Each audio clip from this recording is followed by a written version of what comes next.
With that look in your eye when you smile like you always do. This time it wasn't me that was sitting there next to you, to you.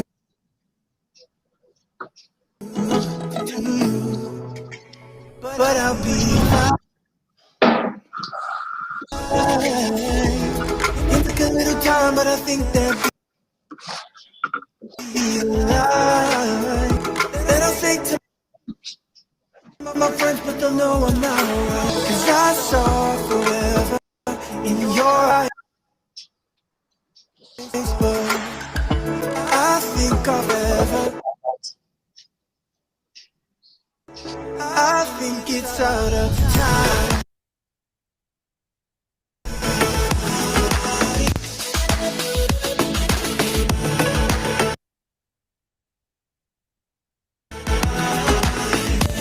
It's out of time. I think it's out of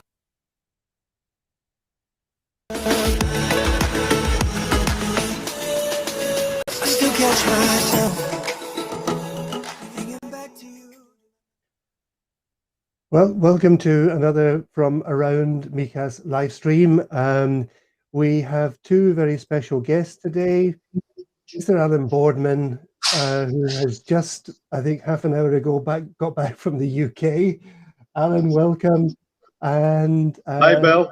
I am going to let you introduce your guest and explain why Amaya, wonderful as she is on for a second time. Alan, it's all over to you. Okay, thanks, Bill, and good evening, everybody. Yeah, just to let you know that the reason that that Amaya is with us again is that about 4 weeks ago we had this interview all planned, and we were about 5 minutes into it, and then there was a power cut at Donkey Dreamland, and we just couldn't get the connection back.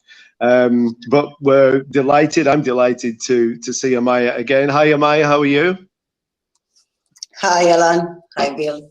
Yeah, fine. I just I choose another place, so let's hope that there is no power cut this time. You know, I really like it to do it from the sanctuary, but you know, it's campo and it's countryside, so sometimes things happen. So we'll be fine. Yeah, today. well, let's hope the lightning doesn't strike twice, huh?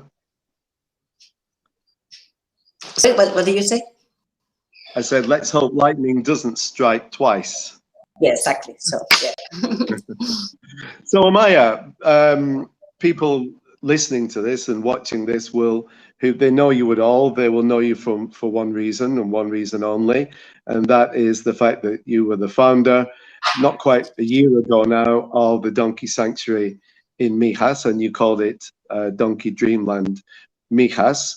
And I know that even in that name there is a connection to your past life, and I wonder if you could explain that. I will say that I know that you were crew and then you were chef on luxury yachts sailing all over the world, but where does the Dreamland connection come in? Well, yeah, the thing is, the first sailing yacht I worked, and the first crossing I did, that I was like, I was 23, I remember well. It was called Sailing Yacht Dreamland.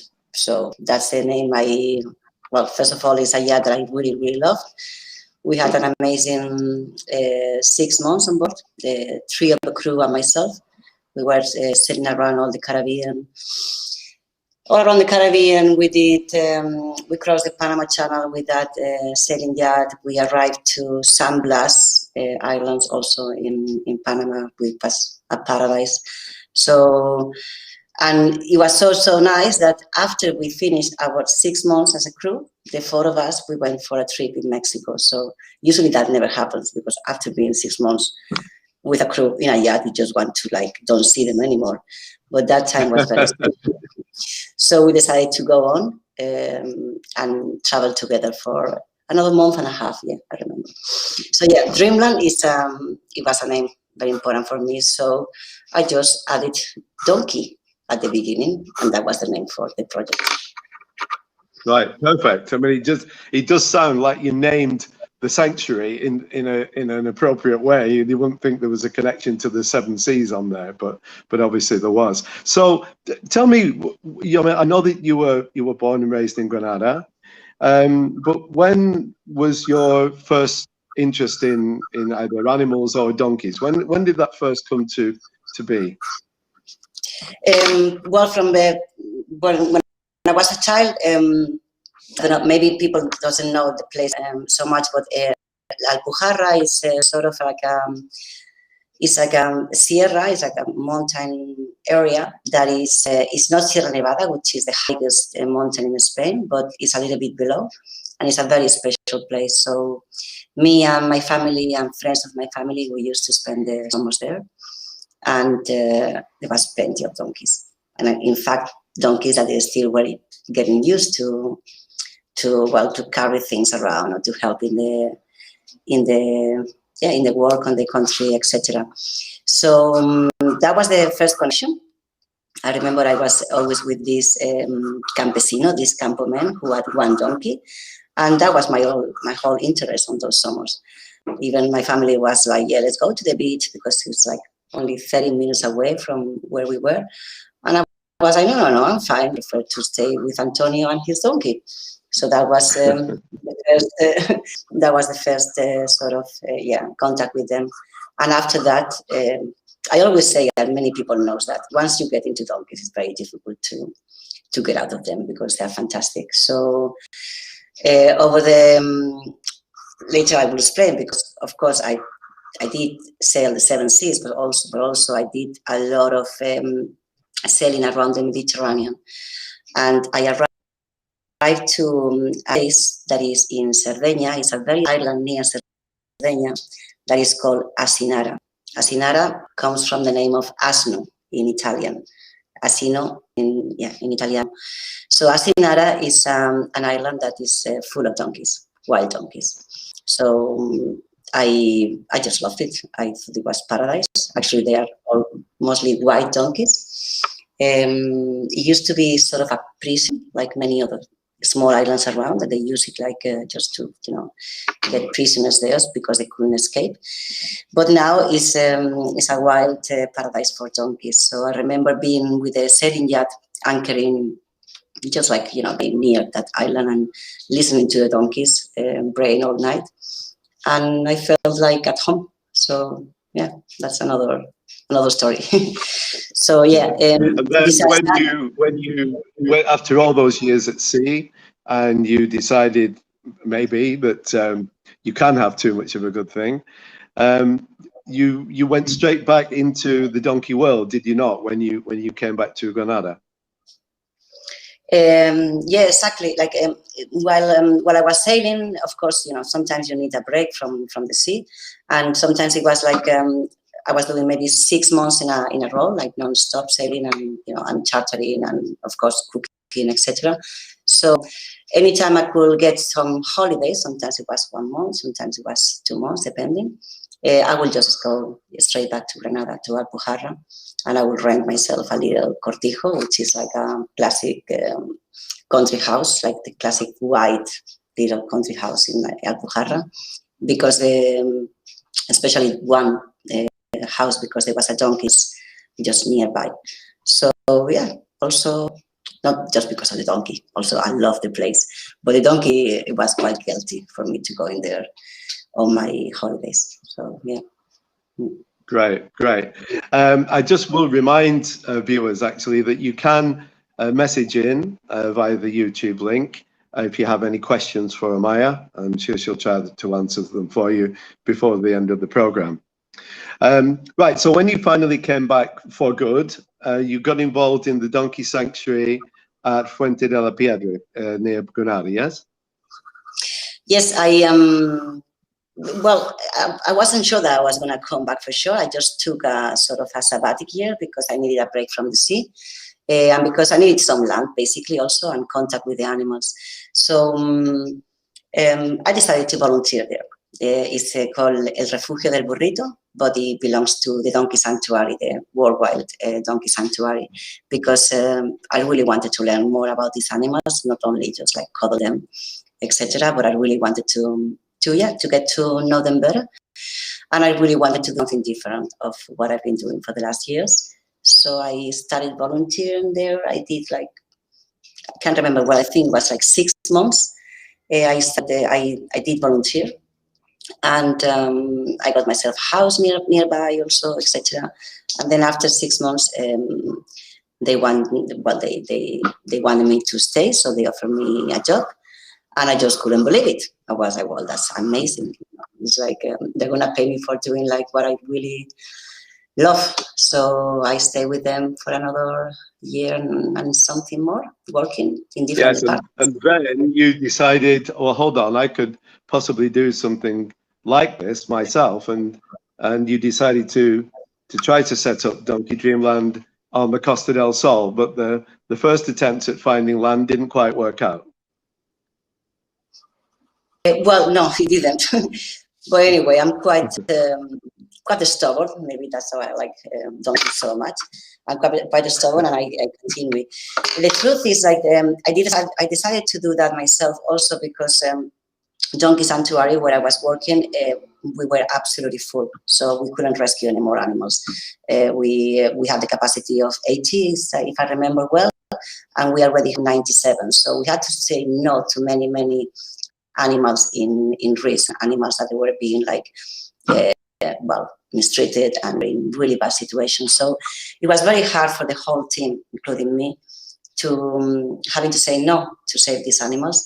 And there I started thinking, well, maybe it's time for me to create another center, which is what I did. Of course, I keep and I continue my good relationship with the Donkey Sanctuary.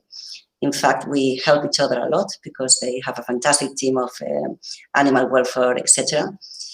And now it's them who are calling me, please, Amaya, can you take care of this donkey, because they still cannot take any other donkey. And we don't know how long is that going to be. Maybe it's going to be another, I don't know, 1, 2, 3 years more. So there was no place like the one I created. And I encourage people to do more places for donkeys because it's needed. It's needed. Have you any scope for expansion where you are? Because I know at the moment you have 20 rescued donkeys, and a small number have actually gone on to forever homes. Yes. But is there room to take more, or have you plans to take more? Yes, now I'm focusing in taking donkeys out. I mean, not taking donkeys out, but finding a forever home for them. That's what I've been doing that's what I'm focusing for the last 2 or 3 months. Since the donkeys I rescued like almost a year ago, they are perfectly fine. They are recovered, and they're social. They're not scared anymore. They are recovered physically and emotionally. So it's time for them to find a good home forever. I mean, of course, they could stay with me, but then the same issue that happened to the Donkey Sanctuary will happen to me. I will be stuck with 24 donkeys, which is my capacity, and I wouldn't be able to assist animals in need. So now I am finding new homes for many of the donkeys. One just left like a few months ago, Margarita. It's a fantastic place. Then 2 weeks ago, our small muñeco, which was only 9 months, and the mother found a fantastic place in Cáceres, a paradise. They even have a lake where they can drink water, and they are completely free and wild. And I'm really happy that I could find this place. Now 2 other ones, our 2 mini donkeys are going on Tuesday, and possibly 3 other ones. So on the moment, I can get that space. And also, it's not only about the capacity of animals that I can have, it's also about the time that I can dedicate to them. So if you have suddenly 24 animals in need, at the end, you don't really give the attention that each of them need. So it's better to be a little bit prudente in Espanol, and try not to overdo it. Because it's true that this first year, I've only been open 1 year, I didn't expect to have so many animals, but at the same time, it's difficult to say no many times. So I've been taking and taking and taking, and now I need to take it a little bit more slow. And yeah. And when you find a forever home for a donkey, I guess that must be a real bittersweet time for you, because you will have forged a real bond and a love for these animals. And even though they're going to such fantastic places as you decide, there must be a lot of sadness in your heart as well. Yes, absolutely. It's a mix of feelings. Of course, I would like to keep my donkeys forever with me because I'm happy where they are, etc. But that is also something that I'm learning by doing. At the beginning, I thought, well, it's going to be so difficult to get to say goodbye to a donkey that is being with me, especially like Muñeco. It's a donkey that he came when he was very, very small. I saw him growing, and he had a very special bond with me, very special. So I'm more sad. You know, my sadness doesn't matter because I'm going to have to do that over and over. I do have a very hard time for them because I have the feeling that they feel that they belong to Donkey Dreamland and they have their family there, and suddenly going some other place, well, it's going to take a little bit of time to adapt. But for that reason, what I try is like go and visit at least the first year, every 2 months or something like that. So, you know, so it's like it's a gradual thing, you know. Also, I need to check if like a transition, yeah. Yeah, it's like that. And also, what I do when I know that a donkey is going, that's very hard for me also to do. But I try to give them less attention over the last month or over the last 2 months that I know they're gonna go. I need to not to be with them so much. Of course, I'm gonna feed them. Of course, I'm gonna give them all the treatments they need, etc. But I cuddle them a little bit less, and that is hard. Believe me, that is really hard. Yeah. But it has to be Bill, like did that. you want to come in at this stage? Sorry? Bill, did you want to come in? Not really. I just wanted to mention that we do have a couple of videos that we can show whenever you're ready, just to let people see what's happening if they haven't actually been to visit Donkey Dreamland. Yeah, I think that would be a good time to run one of those videos, Bill, if you may. Okay, let's do that now. Perfect.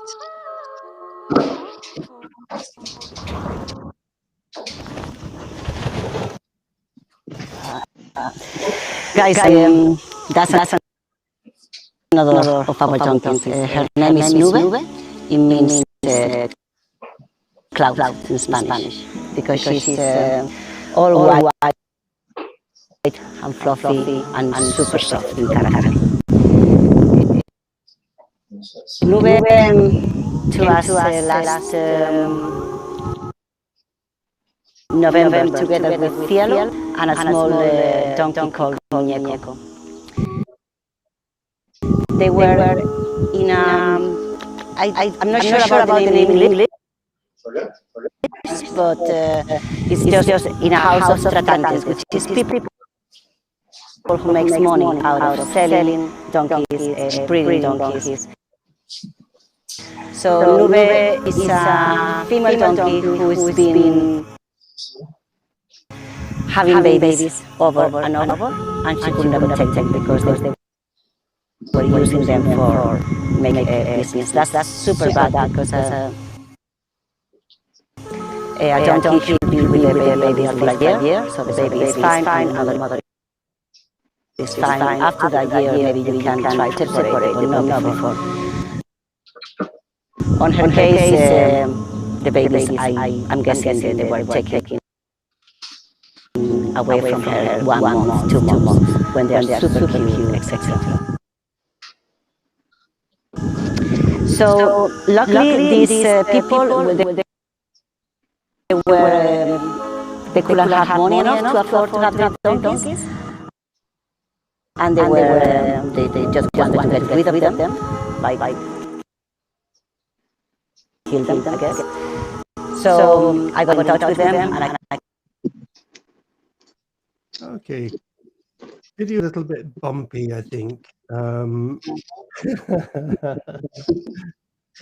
I think people get the idea of what's happening there, and it's beautiful to see the donkeys just rounded about, isn't it? And being free to move about. I can't hear what. Can you hear me now? I can hear you, Amaya. Alan, you okay? I can hear you, yeah. Yes, I can hear you. Okay, back over to you, Alan. Okay, thanks, Bill. So, Amaya, just turning to the public and the access that the people watching this can have to Donkey Dreamland. I know that you've had to modify this quite a lot, haven't you? When you started, it was really open to the public 7 days a week, but then as the sanctuary gained popularity, more and more people were coming, and that was great on the one hand, and leaving donations. But on the other hand, it was becoming less of what you designed it to be, and that is a sanctuary, a peaceful place for donkeys. So you've had to tighten up on the access. So what is the situation now, Amaya? Yeah, as you explained very well.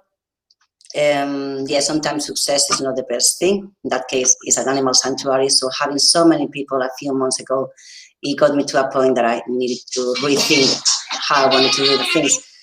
I mean, I'm very happy that a lot of visitors want to come. You know, I'm super grateful to all of them. But at the same time, it was a little bit stressful for the donkeys. So I had to close for a month to like think and reset. And now everybody can come. And actually, I'm very happy that people are still coming, but they need to book in advance. So then that way, I make sure that there is no more than 10, 14 persons on one tour, because that is perfect to do an interaction with the donkeys. They like people, they enjoy that, but when they see more than 15 people together, they just like go like, oh no, that's too much for me. So that's. And how do people actually book? You can find it in our social media and also in our new website that it's just been launched like 3 weeks ago. It's working very well. It's donkeydreamland.com. And yeah, so whoever is listening to that, please check the webpage, because you're gonna find all the information that everybody would like to know, like who are we, what we're doing, the names and stories of our donkeys, where they're coming from, how to book online, how to adopt a donkey, like adopt meaning like they pay a month, and then we can send them info about their donkey, they can visit him. Well, there's plenty of things and all the different activities that we are doing, like yoga among donkeys, walking with donkeys through the mountain near the sanctuary, therapy, assisted therapy with donkeys, etc., etc. There's plenty of things that we are just studying for the last 2 months, and it's just about. I always say that we need to give them some. We need to make donkeys useful again. I mean, not useful in the sense of like they need to work so much as before, but if we don't give them some, I don't know how to explain that in English, sorry. We need to give them some utilidad. So they need to be useful for something. It can be donkey therapy. It can be, they can trim all the dry arbustos of the forest, so it's against fire. They can do many other things. We need to introduce a donkey as an animal that actually we need, because we need them. Of course we need them before, but we can need them now.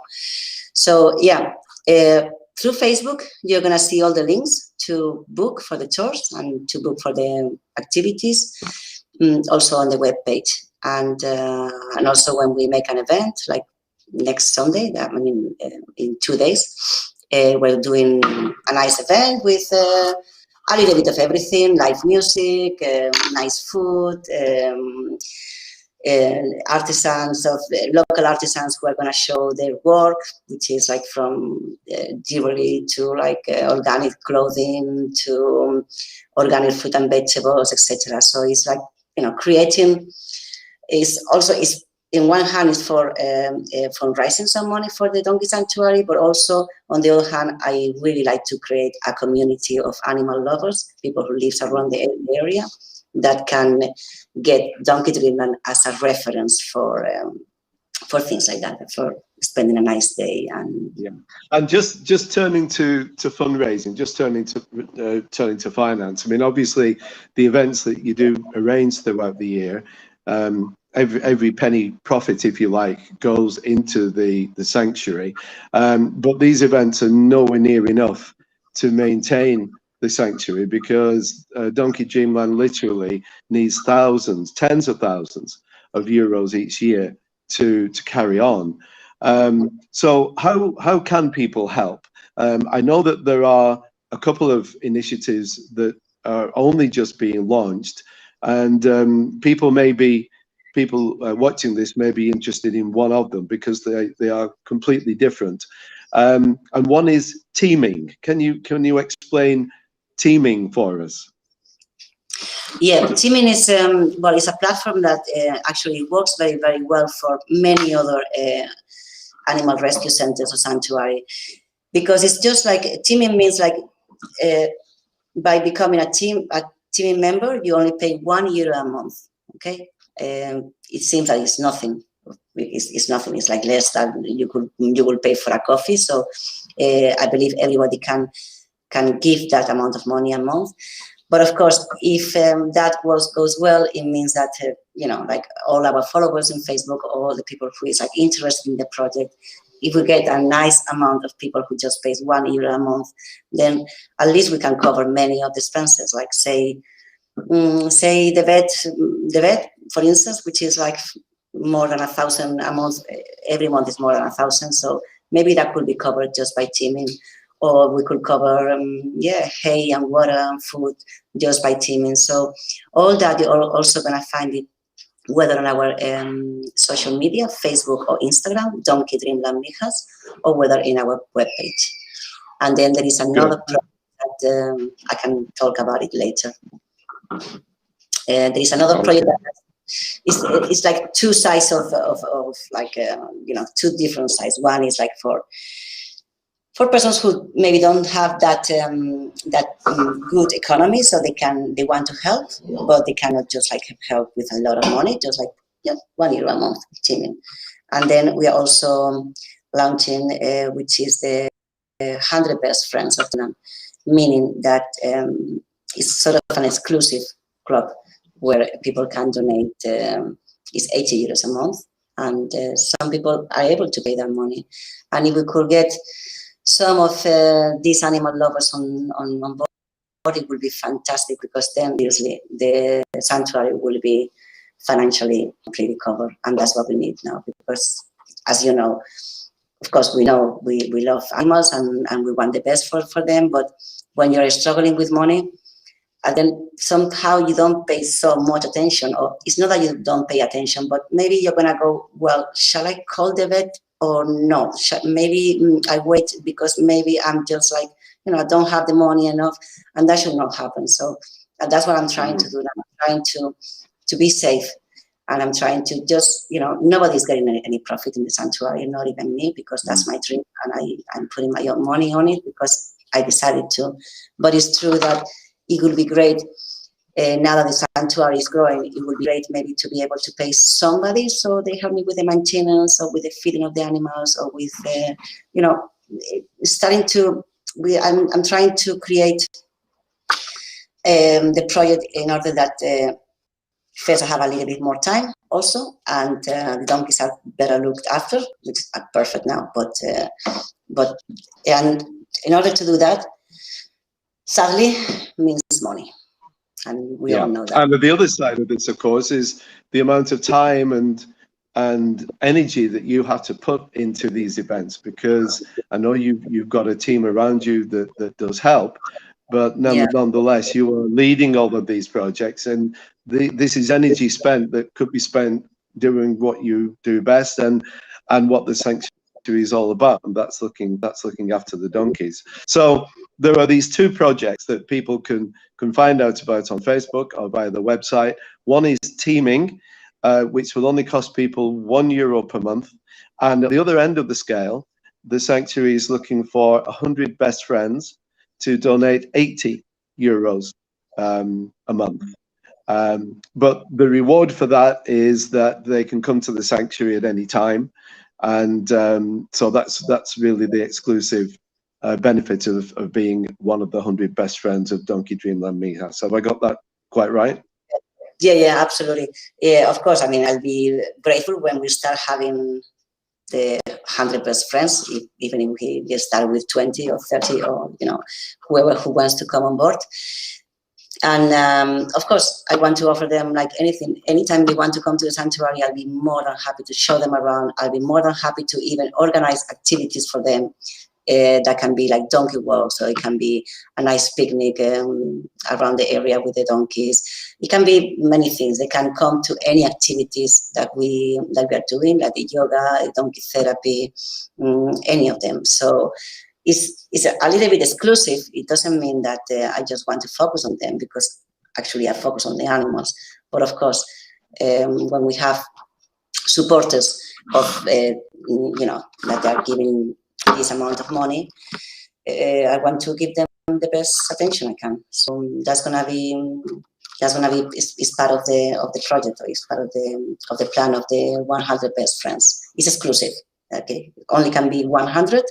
And also, of course, we give them a nice frame saying, like, you are part of the Donkey Dreamland 100 best friends, and they need to know that they are really helping and supporting the sanctuary to go on and expand, maybe. That would be the ideal thing. If we could reach to this amount of supporters, then maybe, in the future we can think of getting a place that is maybe bigger, and we can even rescue more donkeys, and we can do a bigger job. Right now, it's kind of far from reality now, and I'm fighting to just keep the Donkey Dreamland going on well, which it is. But who knows what can happen in the future if we do have the right support. Yeah. Well, look, Amaya, time has beaten us, sadly. Thank you for coming on. Thank you for explaining everything so clearly. And just a final reminder about Sunday's event at Donkey Dreamland, which is located in the hills just above La Cala de Mijas. It's only about a 3 or 4 minute drive past Mercadona there up to Donkey Dreamland. And Sunday's event is a summer festival with live music, with freshly cooked in front of your eyes paella, by the brilliant paella master Pedro Martin, and I can vouch for his paella. It's fantastic. And there are also artisan stalls there as well, true artisan stalls. And also workshops for kids and workshops for adults, so like make your own organic soap, and it's gonna be plenty of things. It's gonna be a nice day. So yeah, we wait for you there. Sorry, Alan, I just want to say one thing before I forget. I just want to make it clear, because now we only open on the weekends for visitors, but now during the month of August, since I'm there anyway every day, and the volunteers, we're going to be open every day for kids who want to come. Okay. Until now, we didn't accept kids as volunteers because it was not on the plan. But now, since I'm fully insurance for doing that, and I actually have a fantastic person who's going to be taking care of that, and she's got a lot of experience with kids. So anybody can come around. We'll be posting that on the social media, of course. But that's just I just wanted to say that. Okay. Right. Yeah. Fantastic. Well, look. Thank you very much indeed, Amaya. Good luck with everything. I know how hard you work. You put your whole life and soul into this. So far, it's going well. Hope you get up to the next stage, and people continue to support you. Thank you very much for coming on the program. Yeah. Thank you, and thank Bill. And I'll see you soon. I'll see you on Sunday. See you Sunday. Thank you. Bill, would you like to wrap up the program for us? Yes, indeed. And I think I might be able to wrap it up with some photos. Here we go. Oh, Steve photos. Steve Desson photos. Yeah. Yeah. I have to say, these animals are so photogenic, aren't they? They're beautiful. They are beautiful, yeah. And Steve has so much love for them that any photo he takes is just a piece of art because he puts his heart on it. I love the photos he does. Yeah, there we go. Yeah. Amaya, Alan, thank you so much. It has been absolutely lovely to have you with us today. And well, thank you. We'll pop up on Sunday and have a chat and see how things are going. Okay. Okay, Okay, I'll see you well. And welcome back to Spain, Mr. Boardman. Yes. Thank you, Bill. I've got to say, it's great to be back. Well, you did make it with half an hour to spare. That was good going, Alan. I put my foot down just for you, Bill. Okay, you take care, everyone, and I hope you have a great day on Sunday, Amaya, and make some money to help to support the project. Take care, everyone, and we will be back next week at 7 o'clock with Daniela Venk. Take care, everyone. Thank you, and good evening to you all. Bye. Bye. Bye.